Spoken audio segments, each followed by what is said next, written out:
अगर चुनाव ऐसा कमजोर था, उम्मीदवार ऐसा कमजोर है, हमारी पार्टी भी कमजोर है, तो तेल पानी लेके क्यों पूरे बाजार में मुख्यमंत्री उप मुख्यमंत्री क्यों? उनको पता है कि 11 महीने में जो वादे करके हम सरकार बनाए थे, उनमें से कौन सा वादा पूरा किया? यहाँ बहुत से नौजवान साथी खड़े, घोषणा हुई बजट की और फलाना भाषण, आप में से किसी एक व्यक्ति को नौकरी मिली पिछले 11 महीने में? नहीं, एक को भी, एक बच्चा खड़ा बता दे मेरे को। और मैंने पहले भी कहा था, खाद के डीएपी के क्या हाल है? अब किसान फसल में काम करना चाह रहा है, पुलिस के पहरे में तो यहाँ खाद डीएपी बढ़ रहा है, कालाबाजारी हो रही है, किसान परेशान हो रहा है। आपने वादे किए थे, ठीक है, हार जीत होती रहती है, सरकार जब भाजपा की बन गई, ऐसा आपने 11 महीने में क्या किया है जिसके दम पे आप वोट मांग रहे हो अपने पक्ष में? और आपने अगर 10 साल काम किया था, आपने साल भर में जनता का मन जीत लिया था, तो फिर झोली फैला क्यों भटकते फिर रहे पूरे प्रदेश के अंदर, पूरे जिले के अंदर? अगर इतना बढ़िया काम किया था तो जनता क्या वोट डालेगी आपको? काम तो बोलता है ना। ये मनोहरपुर से दौसा की जो हाईवे है, ये अपने आप बनी है क्या? ये 60 किलोमीटर के स्वर्गीय पार्टी साहब ने बनाई थी रोड, आज जुड़ गया हमारे जयपुर से, मोरे नदी पुलिया बनी है। जो काम है अपने आप बोलते हैं। अब घोषणा करते रहो टीआरसीपी कराएंगे कराएंगे, अरे भाई आप सरकार में रहिए, 11 महीने आपको हो गए, वो एमओयू दिखा दो मेरे को जो आपने बनाया मध्य प्रदेश की सरकार के साथ। किसी को नहीं पता साथियों, वो एमओयू में लिखा क्या है, जब समझौते की कॉपी किसी के पास नहीं है। आप ताली बजवाते फिर रहे हो, हमारा हक मध्य प्रदेश को देके आ गए हो और यहाँ के वोट मांग रहे हो। मैं चैलेंज करता हूँ सरकार को, अभी भी समय चुनाव का 2 दिन बाद वोट पड़ेंगे, आप टीआरसीपी का समझौता उसका जो एमओयू है उसको छपाओ अखबार के अंदर, जनता को पता पड़े आपने कितना पानी अपने रखा है, कितना आपने दे दिया। तो काम करने के लिए ताकत भी चाहिए होती है, सिर्फ अफसरशाही से नहीं होता। अफसरशाही और बाबू अगर सारा काम कर दें तो जरूरत क्या नेताओं की? अगर सारे अधिकारी सारी बात जानते हैं, जनता सम्मान उनका होता है, तो क्या जरूरत है एमएलए बनाने की? इस सरकार में अफसर हावी, इस सरकार में सत्ता के बड़े केंद्र हैं, कोई किसी को ब्लैकमेल कर रहा है, कोई किसी को धमकी दे रहा है, कोई वक्तव्य दे रहा है, कोई भाषण दे रहा है, संगठन कुछ बोल रहा है, सरकार कुछ बोल रही है।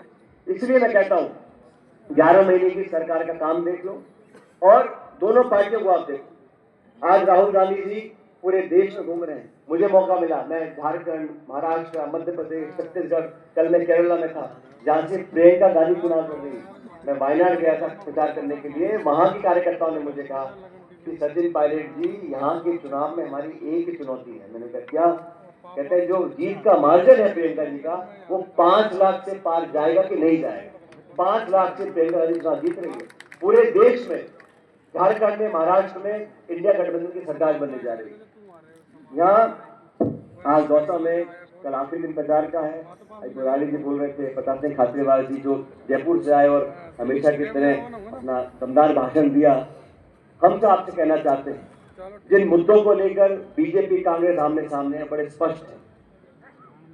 और जो लोग ये बोलते हैं कि संविधान से खिलवाड़ नहीं किया, मैं उन लोगों को बताना चाहता हूं, संविधान से खिलवाड़ आप कर नहीं पाए, आपके 400 पार हुए नहीं, इसलिए आप नहीं कर पाए।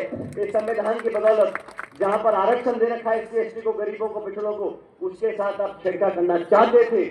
आप 400 पार क्यों चाहते थे? जब 272 में सरकार बन जाती है, आपको 400 सांसद चाहिए क्यों थे? वो तो धन्य हो देश की जनता का, ये बहुमत मिला नहीं, मिल जाता तो इनका 7वें आसमान में पहुंच जाता।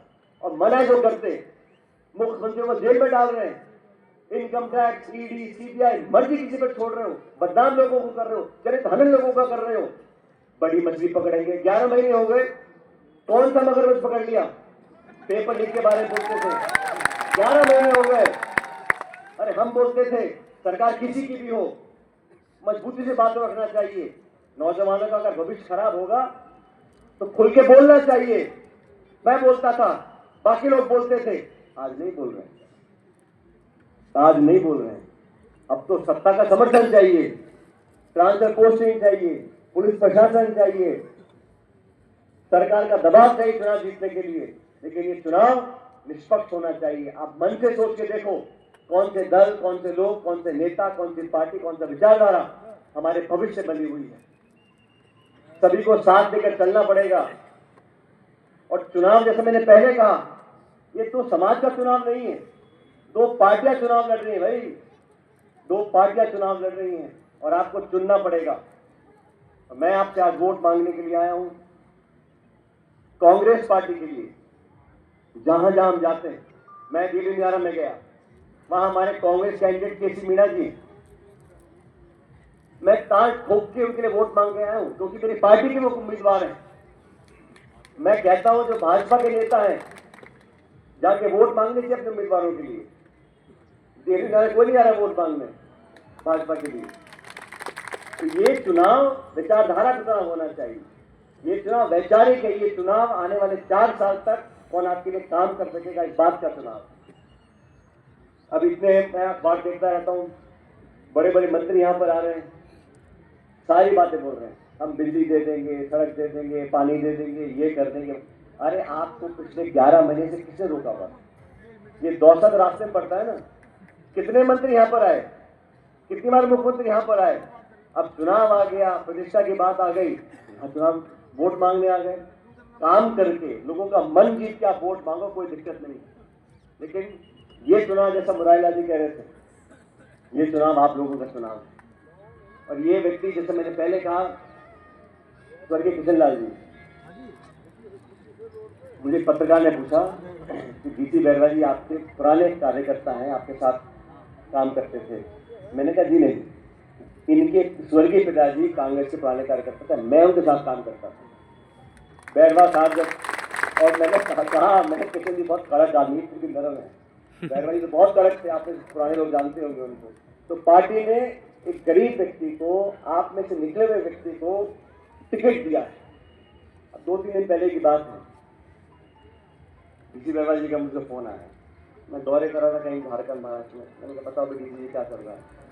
तो सब ठीक चल रहा है साहब, लेकिन सरकार ने यहाँ पूरे घोड़े खोल दिए और पूरा यहाँ पैसा बट रहा है और सब कुछ हो रहा है, धनबल है, ये है वो है। तो मैंने कहा हर चुनाव में करते हैं। तो उनको मैं फोन पर सुन रहा था, मन में वो कमजोरी दिखी कि साहब मेरे पास इतना पैसा है नहीं। मैंने कहा डीसी जी को, मैंने कहा अगर पैसे और दम के हिसाब पे सब चुनाव जीत जाएंगे तो देश में लोकतंत्र खत्म होता है। लोकतंत्र तब जिंदा है जब आदमी की भावना में चुनाव जीता जाए। मैंने कहा चिंता मत करो, आपका 1 रुपया उनके 1000 रुपये के बराबर है। आप पैसे मत खर्च करो, अपना टाइम दो और जनता को जिता कर देगी। मुझे पूरा विश्वास है 13 तारीख को जब मतदान होगा, आप लोग सोच समझ के और आपका जो मन कहे। और देखो, मैं तो हमेशा राजनीति में कड़वी बात बोलता नहीं, मैं सबका मान सम्मान करता हूँ, लेकिन चुनाव हमें अपनी पार्टी को जिताना है। और मैं बार बार कह रहा हूँ, 4 साल बाद तो राज कांग्रेस पार्टी का बनना तय है, तो रोक नहीं सकता। और 4 साल के बाद का राज लाना है तो एडवांस बुकिंग 13 तारीख को करा लीजिए। और हो सकता है 2026 में चर्चा लोग करते कि परिसीमन होगा, कौन सी सीट कहाँ जाएगी, क्या होगा, भगवान मालिक है। पता नहीं क्या होगा, कौन सी आरक्षित होगी, कौन सी नहीं होगी, कौन कहाँ से लड़ेगा, बात की बात है। आज जो चुनाव हो रहा है ये कांग्रेस भाजपा का चुनाव है और हर जगह हमारी पार्टी मजबूती से चुनाव लड़ रही है। लेकिन मैं हर बार कहता हूँ, अगर सबसे बड़ा जीत का कहीं अंतर हो तो दौसा में होना चाहिए। कांग्रेस का गढ़ रहा है। मैं आप सब लोगों से कहना चाहता हूँ, सबकी सुनो। बड़े बड़े मंत्री भी यहाँ पर आए होंगे प्रचार करने के लिए, किसी को छोटा मोटा काम पड़ता होगा ट्रांसपोर्ट से का, वो भी करा लेना। लेकिन जो वोट है वो वोट हाथ पे डलनी है 13 तारीख को। 1 दिन का समय बचा और जैसा सांसद महोदय बोल रहे थे, अपने अपने बूथ को हम लोग संभाल लें और सरकार के दबाव को भी झेलना है, प्रशासन भी है, पुलिस भी है, सब तरह का। और मैंने बहुत चुनाव देखे, इसलिए आप लोगों को सतर्क रहते हुए जज्बात में बहना नहीं, बहकना नहीं, डरना नहीं, जो मन कहे उस बात को करना है। 13 तारीख को ये अंतिम मीटिंग हम कर रहे हैं, कल को सब तैयारी करेंगे, 13 को वोट पड़ेंगे। मुझे बहुत जगह मैं गया हूँ प्रचार करने के लिए, लेकिन आपके बीच में आकर हमेशा मुझे विश्वास होता है कि पिछली बार मीटिंग करी थी मुरारी जी यहाँ पर, आपका बेड़ा लंबा पार हो गया था। अब आपने मन से बोलकर, मैं मुरारी जी, ममता जी, हम सब चाहते हैं डीसी बैरवा जी यहाँ से विधायक बनकर जाएं, क्योंकि जो सीट खाली करी है मुरारीलाल मीणा जी ने, वो 7 मीना जी की जगह बैरवा जी बैठे और मैं डीसी बैरवा दोनों जाकर आपकी वकालत करेंगे जयपुर में, आपको विश्वास दिलाता हूँ। और मेरा आप किधर हो? मैं बहुत चर्चा सुनता रहता हूँ अखबार में, टीवी में, ये समाज उसके खिलाफ, ये समाज उसके पक्ष में, ये जो खटा जोड़ करते हैं पत्रकार बैठ के जयपुर से बैठे बैठे व्हाट्सएप पढ़ते रहते हैं और जो चला दे वो चला देते हैं। हकीकत ये है कि यहाँ के लोग उस व्यक्ति को वोट डालेंगे जिस पार्टी ने दौसा को पहचान दी, जिस पार्टी ने, जहाँ के नेताओं ने दौसा को मान सम्मान दिया है, आपका नाक कभी झुकने नहीं दी। और सन 84 से लेकर आज तक देश और दुनिया में कहीं भी हमारे लोग जाते हैं तो दौसा की पहचान जिन लोगों ने दी है उनका मान सम्मान आपको रखा है। इसलिए आपके बीच में आया था मैं, आपसे फिर निवेदन करके जा रहा हूँ 13 तारीख को एक एक वोट कांग्रेस पार्टी को डालें। ये वोट डीसी बैरवा जी को विधायक बनाने के साथ साथ कांग्रेस पार्टी को मजबूत करेंगे, राहुल गांधी को मजबूत करेंगे, खड़गे जी को मजबूत करेंगे और मेरे हाथों को मजबूत करेंगे। इसलिए आपसे निवेदन, सब लोग, आपकी आज जो संख्या बल में देख रहा हूँ, चेहरों पर जो देख रहा हूँ, मुझे पूरा विश्वास है।